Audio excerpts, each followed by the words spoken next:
कि हमें फ्लैट मिलेगा और 76 सेक्टर में हमें फ्लैट देने की घोषणा की गई थी। उसका नमस्कार, आप देख रहे हैं फरीदाबाद न्यूज़। मैं धर्मेंद्र प्रताप सिंह। इस वक्त हम हैं फरीदाबाद सेक्टर 12 खेल परिसर में और आप लोग देख रहे होंगे यहाँ पर कई सारे लोग आए हुए हैं। एडल डिवाइन सोसाइटी सेक्टर 76 में है। इनका कोई लफड़ा है बिल्डर से और ये इसीलिए परेशान होकर यहाँ पर आए हुए हैं। आइए इनसे बातचीत भी करते हैं। एनसीएलटी में हमारा केस को ले जाया गया और 2018 के बाद 19-20 में तो कोरोना आ गया, तो कोरोना में सब लोग साइलेंट हो गए और आज 2022 हो गई है। 2012 से 2022 आ गई है, 10 साल हो गए भटकते 10 साल हो गए हैं। ना तो हमें फ्लैट मिला है और ना हमारे पैसे मिले हैं। टोटल कितने बायर है? टोटल 850 के करीब बायर है। 850 को फ्लैट जी, दे दिया गया, जी। यानी कि अमाउंट ले लिया गया है। जी, जी। कितने परसेंट अमाउंट लिया गया है? सो 50 to 55% 50% से ज्यादा ही है। मेरा तो 75% चला गया है। एक आदमी का 50 से 18 लाख। मैंने 18 लाख दिया, 18 लाख 40 लेके आपका फ्लैट था 37 का था। 37 का 50% जमा हो देखो, चुका आप लोगों का। मैं बता देता हूँ, 32 से और 40 लाख के बीच के फ्लैट की वैल्यू थी। उनमें से किसी से 50% उठाया गया, किसी से 70%, किसी से 80% में गया हुआ है। जैसे मेरा 70-80% मेरा 27 लाख के करीब रुपया चला गया है। तो मैं तो मेरी सैलरी से पैसे कट जा रहे हैं और हम तो पागल घोषित हो गए हैं। अब ना कोई सुनने वाला है। एनसीएलटी में गया है तो एनसीएलटी से 1 किलोमीटर एनसीएलटी में बिना कंपनी को डेवलप किए, जैसे आप कह रहे फ्लैट, हम आज की डेट में एक्चुअल स्थिति क्या है? कोई फ्लैट बने भी है या जमीन खाली पड़ी है, कॉलम खड़ा है क्या? अगर आप वहां जाके देखें तो केवल नीम खुदी हुई है, उसमें फर्स्ट फ्लोर सेकंड फ्लोर बना हुआ है, स्ट्रक्चर खड़ा हुआ है, उसमें काई लग रही है, उसमें ऐसे ही घास खड़ी है और कुछ भी नहीं है। वहाँ कोई देखने वाला नहीं है। 50% पैसे जमा एक एक करके प्लीज। 50% पैसे जमा करा दिया आपने, देखा नहीं था उसमें तो कोई काम नहीं हुआ वहाँ पर। नहीं, उस दिन से ही हम लोग लगे हुए हैं उनके अगेंस्ट केस डालने, कंप्लेंट्स करने, और इनकी डिमांड आती रहती है, बस डिमांड आती रहती है। फिर 2017 में आके हमने डिमांड देना भी बंद कर दिया था। किसी ने डिमांड देने से, सारे लोगों ने डिमांड देने से बंद कर दिया था। उसके बाद जब एनसीएलटी में केस डाला गया तो इन्होंने एक और शगुफा छोड़ा कि एस्क्रो अकाउंट खुलवा लेते हैं और रेरा में अपने आप को रजिस्टर करा लिया, तो आप हमारी हेल्प करो। तो एडल बिल्डर्स की ओर से ऐसे बहुत सारे हम में से भी लोगों को फंसाया गया, जिन्होंने एक 2 लाख जैसे जिसकी कैपेसिटी थी। एरा का ही पूरा नाम एरा था पुराना। फिर उन्होंने 2015 के करीब एडल कर दिया था, अपना नाम चेंज करके। कंपनी का एमडी कौन है? हरवीर भड़ाना। HS बढ़ाना बाहर अंदर है, अंदर है अभी अंदर है। आज आप लोग यहाँ पर आए हैं, जी। उसकी क्या वजह है? सो हमारी वजह यही है कि 2012 से और 2022 आ गई है, हमें पता ही नहीं है हमारे केस का क्या हो रहा है। एक हमारे इंसॉल्वेंसी के जो स्पेशलिस्ट हैं IRS एनसीएलटी ने जो अपॉइंट जो किए हैं, तो हाँ उदयराज पटवर्धन जी है, तो वो ठीक है अपनी ओर से मेहनत कर रहे हैं, बट वो 1 किलोमीटर लंबी इंग्लिश में मेल डाल देते हैं, उसको पढ़ते रहो, उससे क्या होगा? मीटिंग कर चुके हैं वो, आज तक उन पर सोल्यूशन नहीं है किसी चीज वो हर सप्ताह एक मीटिंग का एक नोटिस आ जाता है कि आपकी ये मीटिंग हुई है और इसमें ऐसा बताया गया। और इसमें बायर्स को जो डाउट है कि वो IRP जो है वो भी उनके एजेंट के तौर पर ही काम कर रहे हैं। करेक्ट। क्योंकि आज तक कोई सोल्यूशन नहीं हुआ है। हमारे वहाँ रिप्रेजेंटेटिव जाते हैं, उनको गेट आउट बोल के बाहर निकाल दिया जाता है। भाई जब कंपनी जो है वो लिक्विडेशन में चली गई, एनसीएलटी में चली गई, उसके बाद अगर कोई रिकवरी की तो फर्स्ट ऑफ ऑल बैंक लेगा, उसमें बायर्स आपको कहाँ स्टैंड करते हैं? आपकी बात बिल्कुल ठीक है, लेकिन ये एक सोची समझी साजिश के तहत बिल्डर की मैं आपको फ्रॉड बताता हूँ। उसने किस तरीके से फ्रॉड किया। पहले उसने हमें बोला कि आप एस्क्रो अकाउंट खोलिए, मेरे साथ जुड़िए, मैं बना रहा हूँ। अंदर खाने उसने तैयारी कर रखी थी कि लोन वाली कंपनी होगा कि तुम एनसीएलटी चले जाओ, दिवालिया घोषित कर देंगे। उसने पैसा मनी लॉन्ड्रिंग के थ्रू बाहर के देशों में उसकी जायदाद है और वो बहुत ही रईस आदमी है। फिलहाल तो अंदर है, फिलहाल अंदर है, लेकिन मशीनरी जो है, सरकार की जो मशीनरी है या जो कोर्ट है या एनसीएलटी है, वो उसके खिलाफ वो कार्रवाई नहीं कर रही जो करनी चाहिए। एनसीएलटी से मिली भगत कहना चाह रहे हो आप? ईडी अगर चाहे या इनकम टैक्स डिपार्टमेंट चाहे तो उसके पास पूरी पावर है, वो बाहर के देशों से भी रिकवरी कर सकती है। उसकी कई 100 करोड़ की जायदाद बन चुकी है दूसरे देशों में, ठीक है, जिसमें कि अमेरिका है, गोटेमाला है, कई देशों में उसने जाके बहुत जायदाद खरीदी हुई है और इंडिया में भी कई जगह है उसकी। डॉक्यूमेंट्स निकालने आपने जो बाहर जाते थे? वो सब जब प्रूफ हमसे मांगे जाएंगे, हमारे पास सब कुछ है। अभी मुद्दे की बात यह है कि एनसीएलटी जो है, इस जो एनसीएलटी के जो अनसोल्ड यूनिट है और इसमें शॉप्स हैं, इसमें कमर्शियल कॉम्प्लेक्स हैं और सोसाइटी को जबरदस्ती जिसे कहते हैं, उनको ये मुनाफा दिख रहा है कि हम इस जगह को पहले पीटेंगे, यहाँ से लोग भागेंगे, कुछ डिसीज हो जाएंगे, पुराना मामला हो जाएगा, कुछ अनसोल्ड यूनिट है और फिर हम इसे मार्केट रेट पे बेचेंगे। ये एक मशीनरी की और बिल्डर माफिया की एक साजिश है, जिसके तहत वो 1900-2000 रुपए पर स्क्वायर फीट की बुकिंग को आज की 4500 रुपए पर स्क्वायर फीट पे बेचना चाहते हैं, जिसके तहत वो टाइम गेन कर रहे हैं और इन लोगों को थकाकर, तंग करके, और चाहते हैं कि हम कुछ भी करके इसमें मुनाफा कमाएं, जिसमें सबका हिस्सा है। जो कंपनी लिक्विडेशन में चली गई उसको दोबारा अगर कंपनी को रोल आउट करना है या नई कंपनी उसको परचेज करेगी, नई कंपनी परचेज एनसीएलटी तो बोली लगाएगी, उसको तुमने पैसे रिकवरी से मतलब है, जो भी लाइबिलिटीज उस समय एनसीएलटी में पड़ी होंगी, तो उसमें फिर जो नया बायर्स आएगा क्या उसकी मिली भगत है इसमें कि कंपनी का सिर्फ नाम बदला गया, रूप बदला गया? कंपनी का सिर्फ नाम, जो अब आर्ट कंस्ट्रक्शन सामने आई है, ठीक है, हमारी जानकारी के हिसाब से वो भी इसी में ही, ये एक प्रोपेगेंडा है जिसमें कस्टमर को और बायर को बेवकूफ बनाया जा रहा है और इसमें टाइम पास किया जा रहा है बस, ताकि लोग थक जाएं और लास्ट में अपनी सरेंडर करके चले जाएं। कुछ डिसीज हो चुके हैं, कुछ एनआरआई हैं, कुछ लोग आ नहीं सकते, क्योंकि मैक्सिमम लोगों में, आज भी हमने ग्रुप में जो हमारा इनवाइट था उसमें ये था कि कुछ लोगों के जैसे पिताजी के नाम है वो गुजर चुके हैं, ठीक है, उनकी डॉटर के हमारे पास मैसेज आ रहे हैं कि थैंक यू, लेकिन अब वो नहीं रहे। कुछ एनआरआई हैं और कुछ लोग चाहेंगे कि हमें जो दे रहे हो दे दो। तो ये एक साजिश है, अपने आप में प्रोजेक्ट बिल्कुल प्रॉफिट में है, हमारा किसी और प्रोजेक्ट से लिंक ना किया जाए। इसे अगर बिल्डर, किसी इंसान ने या किसी कंपनी ने लोन नहीं उठाया किसी से, तो वो जाने, उसका काम जाने। यहाँ तो बायर्स ने पैसा दिया और उससे वो बना रहा था। और रही बात कंस्ट्रक्शन लिंक प्लान की, वो इसी तरीके से बिल्डर बनाता है कि मैक्सिमम पैसा शुरू में ही ले ले और एक ढांचा खड़ा करके दिखा देता है और लास्ट में बहुत कम पैसा रह जाता है। ऐसे ही बायर फंसता है। और अब हमारी सरकार से और सीएम से या डिप्टी सीएम से ये गुजारिश है कि जैसे उन्होंने लो राइज वालों को इंसाफ दिलाया है, इस सोसाइटी में दो पार्ट है, एक लो राइज एक हाई राइज। लो राइज में सरकार के प्रयास से उनको बिजली का लोड सैंक्शन हुआ है। पहले वो लोगों को भी दबाव देकर बिजली बंद करी गई उनकी और उनको भगाया गया, उनके ऊपर झूठी धाराएं लगाकर उन्हें फंसाया गया, लेकिन वो फिर भी डटे रहे। 6 महीने उन लोगों ने जनरेटर पे बिजली चलाई, उसके बाद कमर्शियल चला रहे हैं वो 15 रुपए यूनिट पर, 10,000 उनके बिल आते हैं, वो फिर भी डटे रहे। अब उन्होंने जाकर अथॉरिटीज से मिलकर और अपना डोमेस्टिक जो है लोड पास कराया है। तो हमारी गुजारिश सिर्फ ये है कि इसमें सरकारी जो तंत्र है वो आगे आए, जिसमें कि हमारी गुजारिश है सीएम से भी और डिप्टी सीएम से भी और जितने भी महकमे हैं कि वो इसका संज्ञान लें, क्योंकि एक बहुत बड़ा हजारों करोड़ का फ्रॉड करने की साजिश रची जा रही है। और आगे चलकर अगर कोई भी बायर कुछ करता है या उसका जिम्मेवार कौन होगा? आप ये कह रहे हो सरकारी तंत्र से आप मदद मांग रहे हो और दूसरी तरफ आप ये कह रहे हो सरकारी मशीन मिली हुई है। हमने जो हमारा इल्जाम है, दोनों ही बात आ रही है। नहीं, देखिए आप, ऐसा होता है कि अगर हम सब पे इल्जाम नहीं लगा रहे, आप ये कह रहे हो सरकारी मशीनरी इनसे मिली हुई है, सरकारी मशीनरी में हो सकता है कोई नीचे मिला हो, कोई क्लर्क मिला हो, लेकिन ये तो नहीं है ना कि सब कुछ करप्ट है। एक मिनिस्ट्री में हो सकता है किसी एनसीएलटी में अगर बिल्डर के को कोई मदद करने वाला है, तो ऐसे भी तो हो सकता है कि ऊपर कोई और बड़ा जज है या उससे बड़ा कोई ऑफिसर है जो कई बार ऐसे होता है ना, डीलिंग हैंड अपने लेवल पे ही करते रहते हैं, जो हायर लेवल पे होते हैं उन तक बात पहुंचती नहीं। बिल्कुल होता है। हाँ, तो हम ये चाहते हैं जो हायर लेवल है वो इन्वॉल्व हो और हमारी प्रॉब्लम का सॉल्यूशन दे। इस मामले में आपने किसी राजनेता को या कॉम्पिटेंट अथॉरिटी को इससे पहले कितनी बार डेलीगेशन दिया? देखिए, हम इससे पहले हम किशन पाल गुर्जर जी से मिले थे, हम विपुल गोयल जब वो मंत्री थे उनसे मिले थे, लेकिन तब की और अब की सिचुएशन में फर्क ये है। फिलहाल आपने किसी को डेलीगेशन दिया है, अपनी बात रखी है? लास्ट डिसीजन चौटाला थे ना।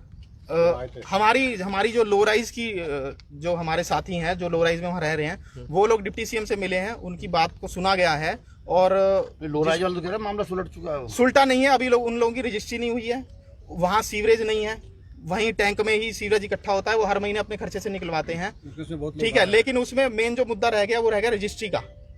रजिस्ट्री उन लोगों को नहीं दी गई, ऑक्यूपेंसी उनके पास है, वो रहते हैं। ऐसे आप डेलीगेशन आप लोग क्यों नहीं देते हैं? सर एक्चुअली ऐसा था कि हमें पहले इन लोगों ने ये बोला था कि एनसीएलटी में, पहले तो बिल्डर ने ये बोला कि एस्क्रो अकाउंट खुल रहा है, सब सही है, लाइसेंस आ गया है, मैं बना रहा हूँ। हम गुड फेथ में बैठे रहे कि हाँ देख रहे हैं बन रहा, और बनना भी शुरू हो गया। पीछे खाते उसने अंदर खाने की तैयारी कर ली थी मिली भगत से कि इसको दिवालिया घोषित कर देते हैं, जो कि इंडिया में हो भी रहा है। ये एक सेफ रूट है जिसके तहत मनी लॉन्ड्रिंग करके लोग बाद में दिवालिया घोषित होकर विदेश भाग जाते हैं। लेकिन अच्छा ये है कि वो विदेश नहीं भाग पाया, और ईडी और इनकम टैक्स के पास ये पूरा राइट है, वो बाहर से भी ला सकते हैं अगर सरकारी। तो हमारी गुजारिश जो है, हम अभी नहीं मिले हैं इतनी लेवल पर, क्योंकि अभी आईआरपी ही ये दिखा रहा था कि मैं सब कुछ कर रहा हूं, लेकिन अब हमारा आईआरपी से विश्वास उठ चुका है, क्योंकि 3.5 साल से वो 26 मीटिंग की मेल डाल चुका है। हर बार वो मीटिंग करता है और उसे पोस्टपोन करके टाइम लेता है और अपनी फीस ले रहा है। तो हमें ये खतरा है कि कहीं ये जो टाइम गेन कर रहा है 3.5 साल का, ये कोई बड़ी साजिश की तैयारी तो नहीं कर रहा कि अल्टीमेटली वो ये कह दे कि नहीं हो पा रहा। तो हमारा प्रोजेक्ट इंडिपेंडेंट है, इसको बिल्डर की और प्रॉपर्टी से ना जोड़ा जाए। हमें इसकी आरडब्ल्यूए हमारे अपने आप में सक्षम है, और पहले भी सरकार ने अपनी एनबीसीसी एजेंसी है और सरकारी एजेंसी है या प्राइवेट बिल्डर हैं, उनमें खुला टेंडर छोड़ा जाए और लोग सामने आए, दूध का दूध पानी का पानी हो जाएगा। अभी हो क्या रहा है, सिर्फ एक आर्ट कंस्ट्रक्शन को दिया जा रहा है ये, ठीक है। आर्ट कंस्ट्रक्शन के अलावा और भी तो कंपनियां हैं। कंस्ट्रक्शन के ऑनर कौन है? आर्ट कोई कंस्ट्रक्शन धवन है वहाँ कोई पे, धवन साहब हैं, जो क्या नाम senior है? अक्षय धवन है उनके मालिक। आप आगे आप आगे आ जाओ। देखिए, हमारा सिर्फ ये मानना है कि सब कुछ फ्री एंड फेयर होना चाहिए। अगर आप किसी को इनवाइट कर रहे हो कि ये प्रोजेक्ट आप बनाइए, तो आप उसको पूरा आगे आने दो ना, और लोगों को भी मौका दो। ऐसा ना हो कि क्या नाम आपका? मेरा नाम करणजीत सिंह है। जी जी। जो अभी समझ आ रहा है कि आर्ट कंस्ट्रक्शन के बाद जो गया है बिडिंग, एंड ये किसी न किसी तरीके से पोस्टपोन किया जा रहा है। 26 मीटिंग होने का मतलब ये है कि एक भी मीटिंग में कुछ रिजल्ट नहीं निकल के आया है। तो सिंगल बिडर थोड़ी दे देगा वो भी जो बैठा नहीं है। नहीं, अभी आर्ट के पास ही है जो गया है, राइट, आर्ट कंस्ट्रक्शन के पास गया है। हमें डर इस बात का लग रहा है कि हमारे पास जो बुकिंग है 1900 रुपये स्क्वायर फीट के आसपास की है, पुरानी वाली बुकिंग है। आज रेट 4500 रुपये स्क्वायर फीट के हिसाब से है। ये कहाँ से प्रॉफिट कमाएंगे जो अनसोल्ड यूनिट्स पड़े हैं इनके पास। दूसरा, कभी ये ना हो कि हमारे पास लटका के हमें 1-1.5 साल बाद दोबारा बोलें कि पुराने रेट पे दे दो, जहाँ ये बोलें कि 2 साल और लगा दें। ये तो सब आप रिफंड कर रहे हैं। ये सब तो आप सोच रहे हैं कि सर पहले ऐसा हुआ है। सर करना क्या चाहते हैं? हम ये चाह हम possession चाहते हैं। आप इधर आ जाओ। हम ये चाह रहे हैं कि आर्ट कंस्ट्रक्शन जो है, जो भी है, आर्ट कंस्ट्रक्शन है कोई और हो। अगर ये 26 मीटिंग हो गई है तो कोई कुछ ना कुछ तो किया होगा। कोई बिल्डर आए, काम स्टार्ट करे, जहाँ हमें फ्लैट बना के दिया जाए, जहाँ हमारा जो पैसा है इंटरेस्ट के साथ पैसा वापस किया जाए। एलसीडी में प्रावधान भी तो है कि बायर्स भी ले सकते हैं प्रोजेक्ट को।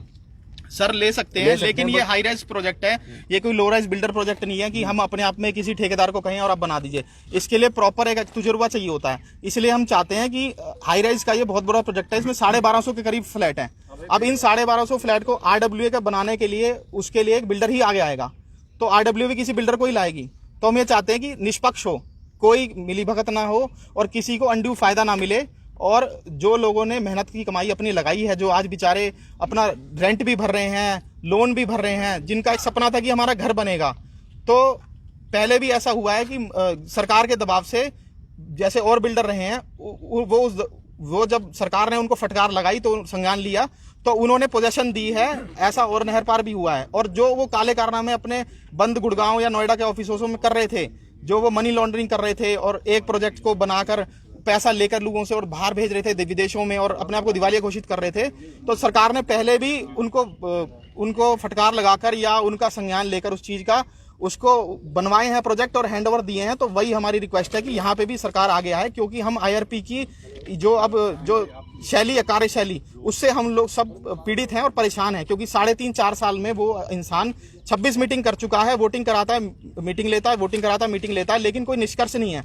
और जो उसने प्रावधान और जो उसने उस क्लॉज लगाए हैं अपने, जो वो बना रहा है अपने डॉक्यूमेंटेशन, उसमें सारे के सारे जो क्लॉज वो बना रहा है, उसमें मैक्सिमम लोगों में बायर को नुकसान है। जिसमें से एक क्लॉज ये है कि आपकी सारी पेमेंट भरी होनी चाहिए, आप पे कोई इंटरेस्ट नहीं लगा होना चाहिए। वो कई चीजें ऐसी हैं जो अपनी दादागिरी से कर रहा है। और उसने बीच में हमारी मीटिंग में हाई राइज के रिप्रेजेंटेटिव गए थे, जिसमें उन्होंने गेट आउट शब्द का यूज करते हुए उनको बाहर भगा दिया था। ठीक है, तो IRP की दादागिरी ना चले यहाँ पर। और एक ये भी क्लॉज है कि 25% वापस दिया जाएगा। 25% देने का क्या मतलब है? जब बिकेगा जब देंगे बाकी पैसा, मतलब ये कोई ये जो अन्याय, ये जो प्रोजेक्ट है ये अपने आप में प्रॉफिटेबल है। इसमें अनसोल्ड यूनिट है, इसमें कमर्शियल है, दुकानें हैं और स्कूल वगैरह हैं अंदर।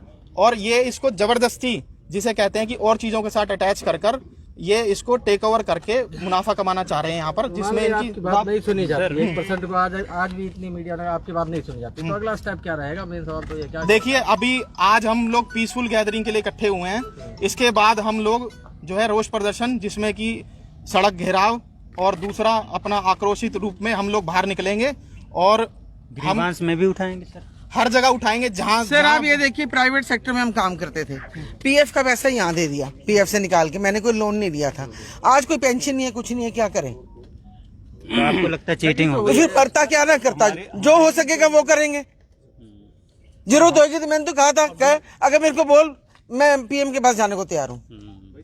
मेरे हस्बैंड को कैंसर हो गया, उनकी डेथ हो गई, है तो बैंक पहले रिकवरी करेगा। आप तो NCLT में तो प्रावधान यही है। बिल्कुल बिल्कुल, आपकी बात बिल्कुल सही है। बात हो रही है, जिन्होंने बैंक से लोन ले रखा है, ऐसे भी तो लोग हैं सर। पॉलिसी को बना रहे हैं वो किसी के बेनिफिशियरी, अक्सर देखा गया है NCLT जो है वो प्रॉफिट ही उनको देती है। जो बिल्कुल ठीक कह रहे हैं। लास्ट में अगर हमारा दुर्भाग्य लगा लो देश का, या अपना लो लगा लो। इस हिसाब से है कि जो एक्चुअल बायर है जिसको रहना है उसको सबसे लास्ट में लिया जाता है। सभी लोन वाले भी नहीं है ना, बैंक वाले पैसा हम लोगों ने दिया नहीं, जैसे जो मैंने तो लोन लिया ही नहीं, मैंने तो अपनी पीएफ से पैसा दिया है। मैंने भी अपनी जेब से दे देखिए, रहा ये मैडम जो है ये विडो हो चुकी हैं, आप इनका केस समझिए। ऐसे ही और लोग हैं, जैसे मैं हूँ, मेरे घर में आज तक मेरे को रहने की एक सपना था कि मैं अलग रहूंगा, एक पूरी सोसाइटी होगी। अब मैडम का एग्जांपल लो, ऐसे बहुत सारी फैमिली हैं जिनकी माँ बेचारी बुजुर्ग होते होते सपने में गुजर गई। कुछ लोग ऐसे हैं जो बाहर गुजर गए, तो ये इन लोगों का फायदा उठाना चाह रहे हैं। देखिए जरा इनकी क्या हालत है, 10-12 साल हो गए उनको।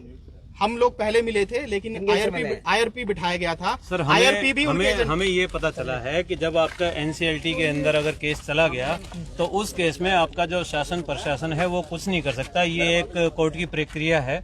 तो अभी हम क्या कह रहे हैं कि हम ये कह रहे हैं कि जो भी उनका जो रिजल्ट है हमारा, हम अब इसके बाद हम जरूर जाएंगे। अभी हम सारे इकट्ठे हुए हैं तो अब हम अपनी नेक्स्ट रणनीति तैयार करेंगे कि हमें क्या करना है, और हमारी कोशिश रहेगी कि हम डिप्टी सीएम से भी और सीएम से भी हम मुलाकात करें, अपना ज्ञापन दें कि जो एनसीएलटी के अंदर जो भी केस चल रहा है और जो आर्ट कंस्ट्रक्शन का जो कहा जा रहा है कि वो कंपनी आई और इसको टेक ओवर करेगी, तो हम चाहते हैं जो भी कार्रवाई हो वो फ्री एंड फेयर हो, ट्रांसपेरेंट। ऐसा ना हो कि अब कोई और 2023 के अंदर आर्ट कंस्ट्रक्शन काम स्टार्ट करे और फिर पता चले वो कहे जी 4 साल बाद दूंगी, और पता चले 2028-29 के अंदर जाके जो प्रावधान है जिसमें कि टाइमली पोजेशन का क्लॉज होता है, उसी के तहत रेरा के अंडर और गवर्नमेंट के जो आदेश अब आए हुए हैं, जैसे नहर पार दीनदयाल उपाध्याय ये रेरा आया है, तो उसके तहत टाइमली पोजेशन का क्लॉज हो। ऐसा ना हो कि फिर कोई आए और वो चोर मुसेरे वाली बात साबित हो जाए कि अंदर खाने वो कोई और बड़ा फ्रॉड कर जाए, क्योंकि इंडिया में ऐसा बहुत टोटल जो ऐसा हुआ है कितने लोग। तो आप लोग देख रहे हैं ये एडल डिवाइन सोसाइटी के लोग हैं, हाई राइज सोसाइटी के लोग हैं, और इनका कहना है बिल्डर ने एक सोची समझी प्लानिंग के तहत इनके साथ फ्रॉड किया है, खुद को दिवालिया घोषित कर दिया है, और ताकि ये लोग परेशान होकर यहाँ से निकल जाएं या औने पौने दामों में अपने फ्लैट को वापस बिल्डर को बेच दें और वो इनसे मुनाफा कमाएं। ऐसा बड़ा आरोप ये लोग लगा रहे हैं और सरकार से मदद की मांग कर रहे हैं। अब देखते हैं इस मामले में आगे क्या होता है, जो भी होगा आपको अपडेट दिया जाएगा। फरीदाबाद न्यूज़ से धर्मेंद्र प्रताप सिंह, नमस्कार।